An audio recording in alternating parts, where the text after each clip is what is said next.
Buenos días, bienvenido a esta segunda clase virtual de Literatura 2. El tema que hoy veremos sigue siendo las literaturas prehispánicas, pero hoy nos enfocaremos a la literatura maya. Recuerda que debes revisar todos los contenidos que están en tu sección de contenidos semanales en la carpeta correspondiente a este tema antes de ver este video y antes de realizar cualquier actividad que te haya encargado. Empecemos con la literatura maya. ¿Quiénes eran los mayas? Los mayas fue una civilización que vivió en el sur de México y en todo Sudamérica y que fueron una civilización muy prolífica, es decir, que crearon muchas cosas. Ellos fueron los creadores del cero, del número cero, y eran unos grandes astrólogos. Ellos observaban los cielos, sabían contar, tenían un calendario lunar preciso. Esta civilización se extendió a lo largo de la península de Yucatán y en una vasta región de Centroamérica. Hay vestigios de civilizaciones mayas en Guatemala, Honduras, El Salvador y todavía en alguna parte de Nicaragua. La civilización maya desarrolló un lenguaje jeroglífico. Fueron una de las primeras civilizaciones en desarrollar este tipo de lenguaje para comunicarse y para dar testimonio y dejar un testimonio de aquello que estaba sucediendo mediante sus códices. Además, el calendario maya sentó las bases para crear otros calendarios dentro de la propia sociedad prehispánica.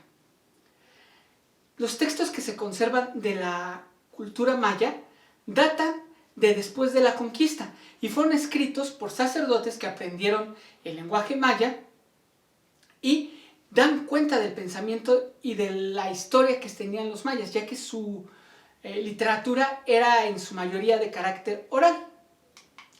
Y esto nos lleva a ver las características que tenía este tipo de literatura, que son muy parecidas a las que tenía la literatura de los aztecas. Va a ser una literatura oral. Esta literatura maya se transmitía de generación en generación a través de los padres a los hijos, de los ancianos al pueblo, de los sacerdotes a la comunidad. Sin embargo, al llegar la conquista tuvo que ponerse en papel para que esta tradición oral, esta literatura no se llegara a perder. De ahí viene que los frailes aprendieran el idioma maya y apoyaran a las civilizaciones a dar constancia de todas las creencias y cultura y profecías que tenían, porque la literatura maya va a ser profética. Además va a ser una literatura clasista. Esta literatura era reservada solo para los sacerdotes, para la gente que guiaba al pueblo. Esto era para que pudieran mantener una línea de poder de familia en familia y que las clases dentro de la civilización maya se mantuvieran iguales. Si tú eras no eras sacerdote o no eras rey, no podías acceder a la literatura, por lo tanto tenías que atenerte a aquello que te enseñaban, muy parecido a lo que sucedía en la época medieval, en la que los sacerdotes o los reyes eran quienes sabían leer y ellos te interpretaban la Biblia y te decían qué tenías que hacer y cómo debía regirse tu vida de acuerdo a los preceptos religiosos, en este caso los preceptos religiosos que tenían en sus libros sagrados. Además va a ser una literatura que va a poner mucha atención en la naturaleza. La literatura va a hablarnos de la importancia del maíz, de la importancia de cuidar el planeta, de cuidar lo que nos ofrece, de cuidar a los dioses que representaban fuerzas de la naturaleza y que permitían que hubiera vida, ya que lo honraban porque la naturaleza les proveía de frutos, les proveía de vida y ellos tenían que honrarla. Y a través de la literatura se hablaba de esto, ya lo verán más adelante. Y además era una literatura ampliamente religiosa que mostraba la cosmovisión de la gente y las profecías. El pueblo maya fue un pueblo muy profético. De ahí viene la parte de la profecía maya, esa famosa de que el mundo se iba a acabar en el 2012. Viene esta parte, a los mayas les gustaba profetizar y tienen un libro destinado solo para esto, para puras profecías. Entonces era un pueblo muy místico, profético. ¿Cuáles eran los libros sagrados de los mayas? Ellos tenían dos libros principales. El primero es el Popol Vuh o el libro de la creación. El Popol Vuh nos va a contar los intentos que tuvieron los dioses, los dadores de vida, como se les llama en el libro, para crear a los hombres. Ellos buscaban crear un ser humano, un hombre que los venerara, ese era el objetivo. Y tienen varios intentos para que esto suceda y en cada intento fracasa. Va a establecer héroes. Los héroes van a establecer las pautas de cómo debemos comportarnos. La primera parte del Popol Vuh es una explicación de la creación. Luego vienen algunas aventuras de héroes que vienen siendo, como sucedía en las literaturas orientales antiguas. Tenemos la epopeya de Gilgamesh, que nos contaba cómo este héroe iba comportándose. Aquí pasa lo mismo. El Popol Vuh va a narrarnos historias de héroes mayas antiguos que daban los preceptos de vida al pueblo. Además, va a establecer el linaje de la corona quechua desde la creación hasta la época de la conquista para mantener ese linaje intacto y ver quiénes eran los descendientes de los dioses y por lo tanto quienes podían reinar en el pueblo maya. Y por último, va a establecer la cosmovisión de los mayas, es decir, cómo ellos creían que se había creado el mundo, cuáles eran los preceptos y por qué tenían que adorar. Así como los aztecas tenían su cosmovisión de que Tonatiuh se había sacrificado y tenían que sacrificar un hombre, para los mayas no había una necesidad de sacrificios, sin embargo, ellos van a establecer toda esta creación del mundo en el Popol Vuh y ustedes lo van a tener que investigar más adelante para hacer una de las actividades, por eso no ahondo mucho en esta parte.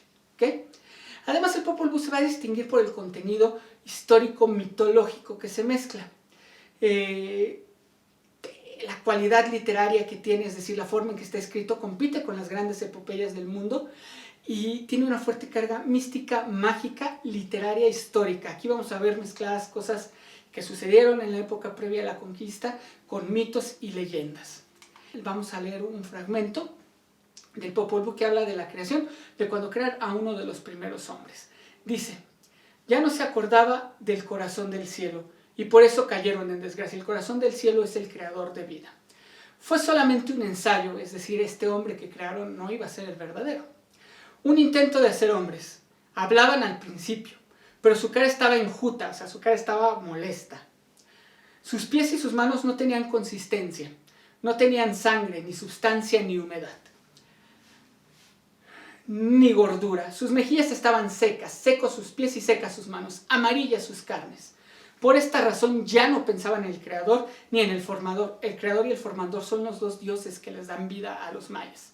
Así nos habla de la creación de los primeros hombres, de cómo a través de la prueba y error, del ensayo de prueba y error, se fue creando un hombre perfecto, un hombre que los adorara y los venerara, que era el objetivo de los dioses. Luego viene el Chilam Balam. El Chilam Balam es una forma de dominar a una serie de libros proféticos. Hay varios Chilam Balam. En este caso voy a hablar en general del Chilam Balam. El más conocido es el Chilam Balam de Chuyamel, pero hay otros libros proféticos menores. Sin embargo, se les conoce en general como Chilam Balam. Chilam Balam significa Chilam, el que profetiza, y Balam, brujo. Sí, el brujo que profetiza. Es un libro totalmente profético. El Chilam Balam además va a recopilar todas las fases culturales por las que pasó el pueblo maya. Es como un cronograma de lo que pasó, de esta evolución cultural que tuvieron los mayas. Y además los escritos proféticos van a estar cargados de un lenguaje simbólico y metafórico. Por su parte también hay una serie de escritos históricos, pero como fueron escritos posterior a la conquista, están llenos de lamentación, de indignación y de desprecio por los españoles. Aquí se hacen profecías de lo que iba a pasar con la llegada de los españoles y lo que podía pasar después de la conquista. Es un libro muy profético que tiende a interpretarse como cualquier profecía que se haga, pero que muestra la cosmovisión y que muestra el sentir de los mayas respecto a cómo fue destruida su civilización por los españoles. Además, este Chilam Balam, dentro de sus textos, van a contener un texto religioso y cosmogónico muy importante, es decir, nos va a hablar también de la cosmovisión que tenían ellos, de cómo veían el mundo, cómo a través de estas profecías interpretaban la realidad e interpretaban lo que les estaba pasando, por qué los españoles los estaban atacando, a qué se debía esta conquista, por qué eran castigados de esta forma si ellos habían sido un pueblo bueno. Como ya les decía, también contiene las crónicas de algunos eventos astrológicos, astronómicos. Y por último hay una parte en algunos de los libros del Chilam Balam en que hay rituales y procedimientos médicos. Esto es importante porque es una de las primeras civilizaciones que deja constancia de procedimientos médicos. Sucedía en la literatura hindú. Los hindús fueron los primeros en hacer algún compendio médico también en otra parte del mundo. De hecho, hay procedimientos quirúrgicos en la literatura hindú que se descubren en el mundo occidental hasta muchos años después, pero ellos ya los habían practicado. Lo mismo sucede con los mayas. Ellos dejan constancia de sus procedimientos médicos, algunos procedimientos médicos que son descubiertos posteriormente por el mundo occidental, como lo conocemos, ¿no? Les voy a leer algunos fragmentos ahora del Chilam Balam, donde podemos apreciar estas características. Este primero es un fragmento profético, es un fragmento en el que están tratando de adivinar qué va a pasar. Y dice: en el 13 Au, al final del último Catún, el Catún es una serie de años para los mayas, el Itzá será arrollado y rodará Tancá. Habrá un tiempo en el que estarán sumidos en la oscuridad, y luego vendrán trayendo la señal futura a los hombres del sol. Despertará la tierra por el norte y por el poniente el Itzá despertará. Esta es una profecía integrada en el Chilam Balam que nos está hablando de cómo iban a ser conquistados. Ellos están profetizando la conquista. Cuando dicen: vendrán trayendo la señal futura a los hombres del sol, los hombres del sol hace referencia a los españoles. Ellos pensaban que eran los hombres del sol porque eran de tez blanca. Recuerden que nosotros, nuestros antepasados, eran de tez morena, por lo tanto, si ellos eran blancos, eran hombres del sol, ¿no? Y están diciendo aquí que en el 13 Au, al final del último Catún, el Itzá será arrollado, es decir, la civilización será destrozada por los hombres del sol. Luego viene, en este otro fragmento podemos ver cómo se lamentan los mayas por lo que está pasando, por la conquista. Años vendrán de langostas, años fieros de lluvias fingidas, de lluvias de élidos delgados. Ellos nos van a hablar, aquí en este fragmento, están diciendo todo lo que va a pasar, todo lo que se desencadena por la llegada de los españoles, todas las desgracias que acontecen por la conquista y porque su civilización ha sido destruida. Y por último tenemos este fragmento que también es un fragmento profético que habla sobre el día que llegará la conquista, sobre cómo lo que va a pasar el día que sean conquistados, ¿no? Dice: come para que tengan pan, bebe para que tengas agua. Ese día, es decir, el día de la conquista, polvo cubrirá la tierra. Ese día una plaga cubrirá la faz de la tierra, es decir, la plaga son los españoles. Ese día una nube se alzará. Ese día las casas caerán en ruinas. Ese día el tierno follaje será destruido. Ese día habrá 3 signos en el árbol. Ese día 3 generaciones penderán de él. Ese día será izado el estandarte de la batalla, es decir, los mayas van a ir a pelear y los hombres se dispersarán por el bosque.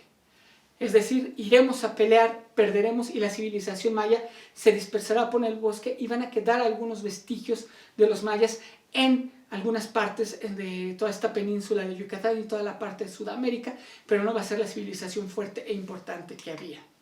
Y por último está el Rabinal Achí. El Rabinal Achí es la única obra de teatro prehispánica que se conserva. Fue declarada en el 2008 como Patrimonio Cultural Inmaterial de la Humanidad. Y ahora veremos un video de lo que se trata y te invito a que veas después el video de la representación que he colgado en la parte de contenidos semanales. Regresamos. Realicemos juntos un breve viaje en el tiempo para hablar acerca de el Rabinal Achí, el texto en lengua maya más antiguo de Mesoamérica. Cada 25 de enero, los mayas de Guatemala realizan la escenificación del Rabinal Achí. Es el drama escrito en lengua maya más antiguo de Mesoamérica. Su nombre original es Xahochtún, que significa la danza del tambor. En este drama se destaca el conflicto que llevó a la guerra a los 2 grupos mayas más grandes de la región, los Rabinalep y los Quiché. La parte central del drama ocurre cuando los 2 mejores guerreros de cada grupo se enfrentan. Acontece que el guerrero Quiché Achí de los Quichés es capturado por el guerrero Rabinal Achí de los Rabinalep. El guerrero Quiché es presentado al rey Rabinalep de nombre Joptoj, quien lo condena a muerte. Antes de ser sacrificado, Quiché Achí pide una última voluntad, que se le conceda un ciclo de 260 días para despedirse de su pueblo, así como el honor de tomar la bebida ceremonial y bailar al ritmo del tún con la princesa Rabinal. La tradición oral y escrita es representada por un grupo de personajes quienes aparecen en un escenario con máscaras, danza, teatro y música. El responsable de la puesta en escena recibe este encargo por herencia y constituye una tradición que es vista como un don heredado desde hace 800 años. Actualmente, tanto los Rabinalev como los quichés creen que en cada escenificación están presentes los espíritus de los guerreros muertos en esa épica batalla. Debido a su valor histórico y cultural, el Rabinal Achí fue declarado en el año 2005 como obra maestra de la tradición oral e intangible de la humanidad por la UNESCO. Además, el Rabinal Achí es considerado desde el año 2008 como Patrimonio Cultural Inmaterial de la Humanidad. Bueno, esto ha sido todo respecto a la literatura maya, a los vestigios que quedan. Ahora te toca a ti, por favor, revisar en tu libro toda la parte correspondiente a la literatura maya, realizar las actividades significativas y además tienes una actividad extra. Vas a tener que buscar en internet cómo fue creado, de acuerdo al Popol Vuh, cómo fue creado el hombre, cómo fue creado el mundo, y tienes que hacer un cómic donde me cuentes la creación del ser humano y de la tierra de acuerdo al Popol Vuh. Muchas gracias, nos vemos el miércoles en la siguiente clase virtual de Literatura 2.